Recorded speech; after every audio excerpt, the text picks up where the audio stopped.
Morning all, it is Thursday morning. Just pulled up at a 235 just on the side of this road here.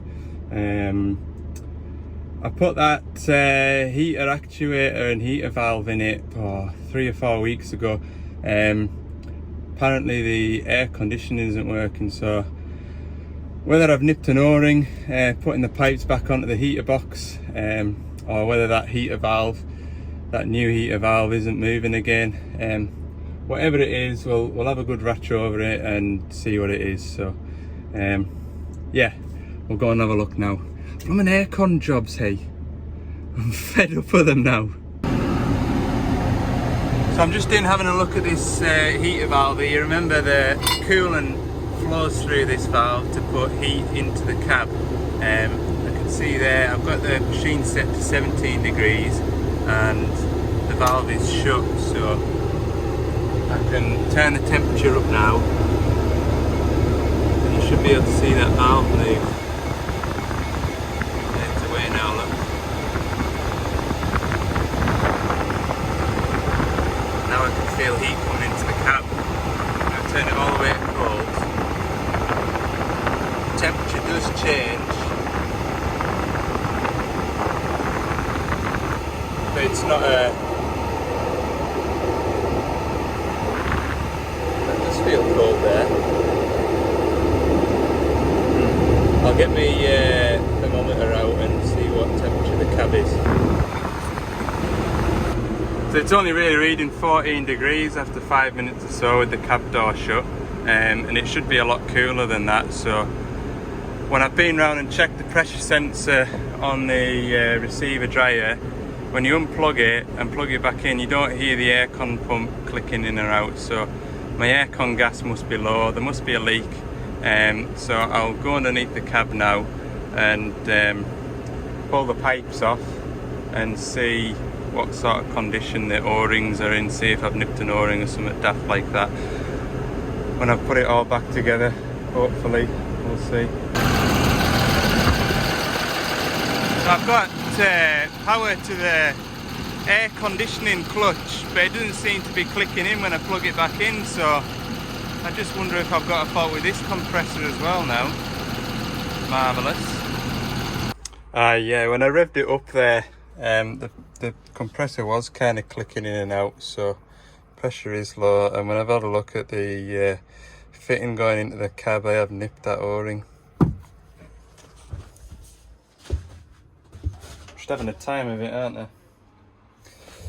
Never mind. You do everything with good intentions, don't you? I'm sure I've got some aircon o-rings somewhere to ratch them out.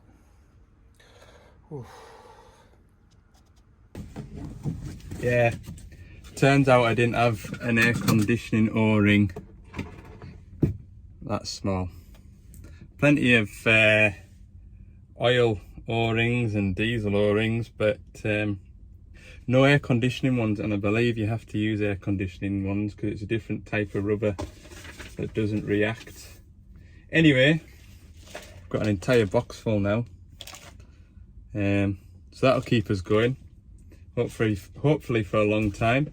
So yeah, I've come away from that digger to get these o-rings. The other digger is, well, I'm on my way to the other digger if it's to service, so I'll go and service that, and then on the way back I'll call in, put that o-ring in, recharge the system, and that'll be that.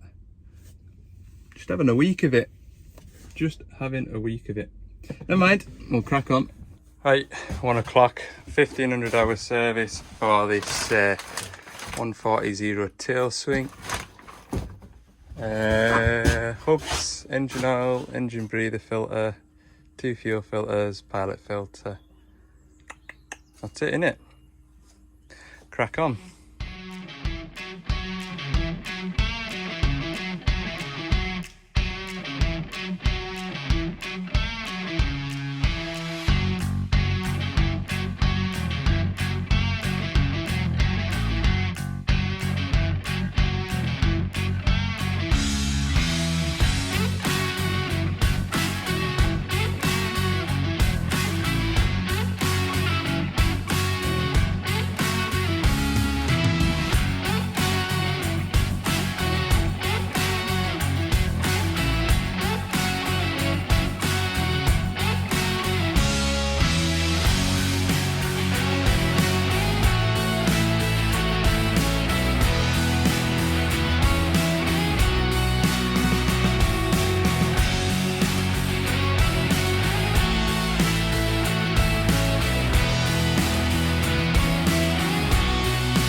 replace the seal on the high pressure side.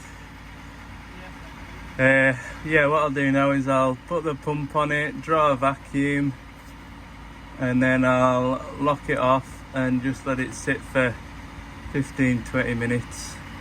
See if the gauges go down, so I'm looking for the negative pressure, returning to a positive pressure. If the gauge moves, then I've still got a leak somewhere. If not, then I'll fire some more gas into it and see how she goes after that.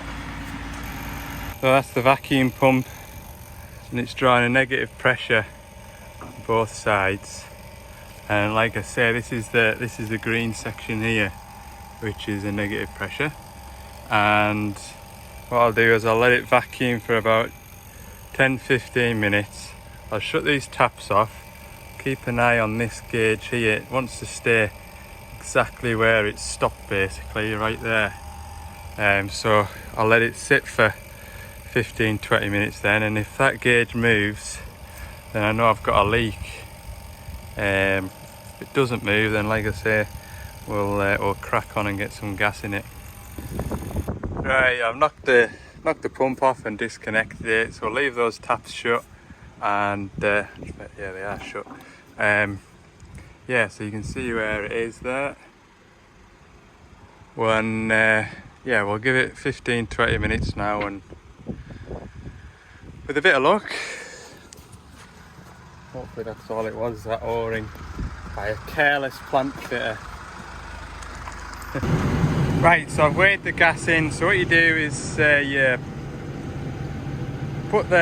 turn the scales on, zero the scales, put your bottle on with the pipe on, and then this particular machine needs 850 grams of gas. So you just do a simple calculation and work out what you want to turn the tap off at. So once I reached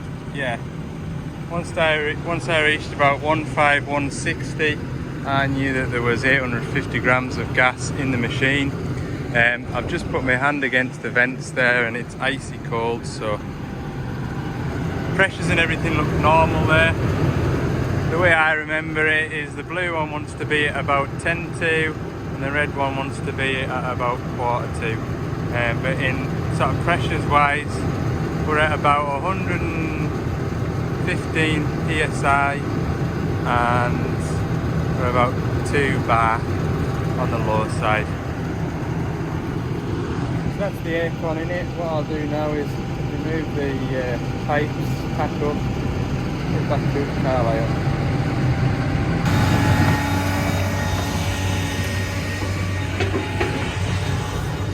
Right, I'll shut this door now. Right, that is another job and the last job of the day. Right, good morning everyone. It is Friday. Feels like Friday at last, doesn't it? I'm just away to a DX10. The starter motor started smoking this morning, so I'll go and change that starter motor out. Then I'm up into the borders to look at a low loader trailer, and then on up to a DX19 for a service. So hopefully won't be a bad day. Bit of an update though, that 235 that I was at yesterday, and we found that split O-ring. I regassed it yesterday, as you've seen, but then about 7:30 the customer sent us a message and said the air conditioning stopped working again. Now I know they definitely, well, I don't think there was a leak, because it held that vacuum for easily 15-20 minutes. Maybe I should leave it for longer next time, but I don't think it's leaking. I have a suspicion with the air conditioning compressor. I've had it before on 2 or 3 other machines where the air conditioning will work for 2 or 3 hours and then it just starts blowing warm air and it'll intermittently put cold air into the system. So I wasn't, as you see in the video yesterday, I wasn't just happy with it. But obviously when I found that split O-ring, I thought, well, if the air conditioning has leaked out, then that would cause the compressor to kick in and out as well. So yeah, that's one thing. I'm gonna price up a compressor and go from there anyway. But yeah, we'll focus on today because yeah, I've had enough of air conditioning for the time being, and like I say, it's just because I don't do enough of it. I don't feel confident in it. But you only gain confidence through experience, and you know, evidently from the start of this week there, gained a lot of experience there, haven't we? So it's just one of those. Anyway, right, let's crack on with the day. Right, little digger. Old starter motors here, and it's still warm now. You can see it's all had taken a bit of heat and it's seized up. So fitted this new one. It's a bit of a fiddle, if truth be told. It's got a tight space. You can see the back of the starter motor there. You've got about 5 or 6 mil before it hits the injection pump, but you can get it wobbled out. You've just got to, I find if I take the air cleaner off and just hang it over here out the way, you get a bit more space. So just got to put everything back together. New wires are on now, so just try and get it sat somewhere where it's not going to rub and short out. Yeah, it's funny, I've had 4 or 5 of these starter motors just packing out the blue. This is the one that I serviced last week. Yeah, I remember one packed in about, I think the machine was about a week old. Another one was be 6 or 7 months old, but they were all kind of sold around the similar time. So whether there was a bad batch of starter motors, yeah, I'm not entirely sure. But the ones that I have fitted new starter motors to, I've never seen or heard of again, so presumably they've been all right since.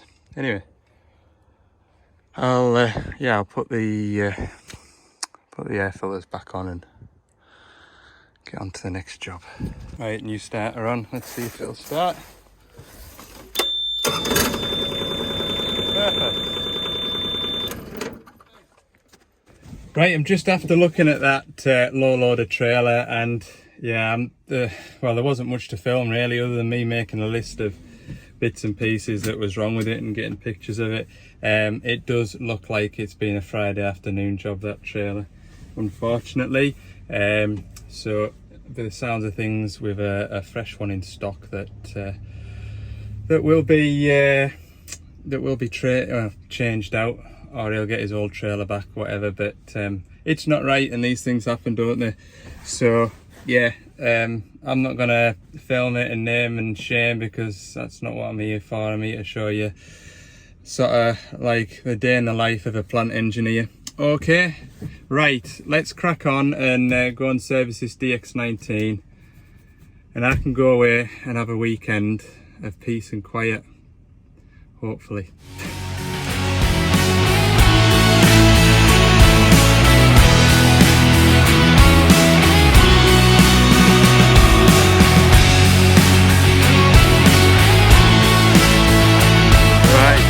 Last job of the day, last job of the week.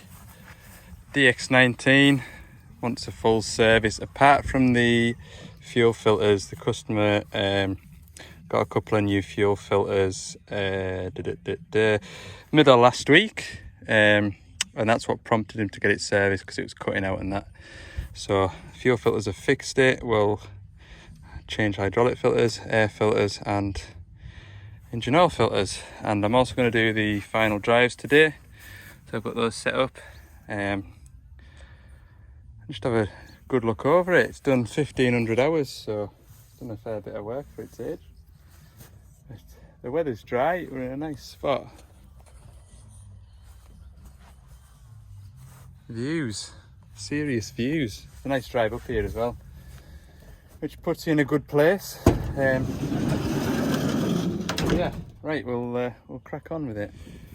Right, I've just dropped the final drive hours out of this, and yeah, happily enough, it was yeah, the hubs are nice and warm, but they were definitely ready for changing anyway. It must do a fair bit of tracking about this thing, because that absolutely stinks.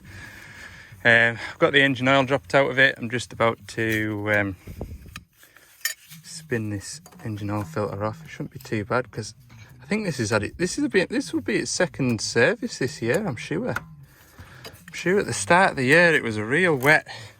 Before I started doing my YouTube videos, I remember it was a real wet day in the winter time when I serviced this last. But anyway, get that spun off. I'll go and check. You have them doubts, don't you, when you... Yeah, that's the right filter. Ha! You do have your doubts. For the week I've had, it wouldn't surprise if I picked up the wrong one. Right, I'll need another hand for a minute or two. Right, that's all the filters changed. I've noticed that this fan belt in here is a bit loose. In fact, very loose. Well, not very loose, but loose enough. So I will... Oh, it's a pain. It is a bit of a pain to do, but I'm going to do it anyway because that's what I'm here for. To get the alternator, you sort of empty that out of there.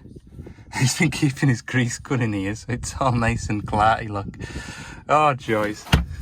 I'll tell you something as well. I managed to get my van booked in the week after next to get that water leak sorted out, so hopefully they find the problem and sort it, and then that's one less thing to worry about, isn't it? I know a lot of you suggested about the aerial leaking, and that's my suspicion too, that it's the aerial. But it'd be one of them, if I try and sort it out myself and didn't sort it and then took it to Mercedes, they'd probably swerve on the warranty claim, wouldn't they, because I've had a go at it myself. So it's better just to let them try and sort it, and if they don't, then it's their problem, isn't it? So I'll do that.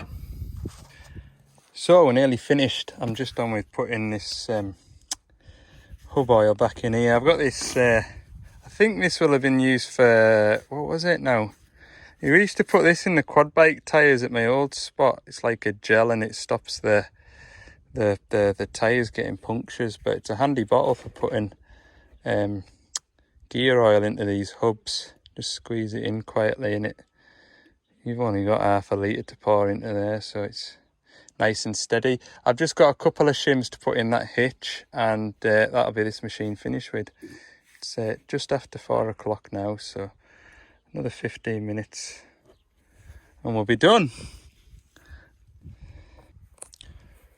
Right, that is that digger serviced, and I'm going to head home. It's the weekend now, so we'll leave it at that for today. Thanks very much for watching. Don't forget, if you haven't already, hit that subscribe button for more bits and pieces throughout the week. Don't forget to head over to Ali's Digger Diary on Instagram and TikTok. And yeah, have a good weekend all. See you on Monday morning.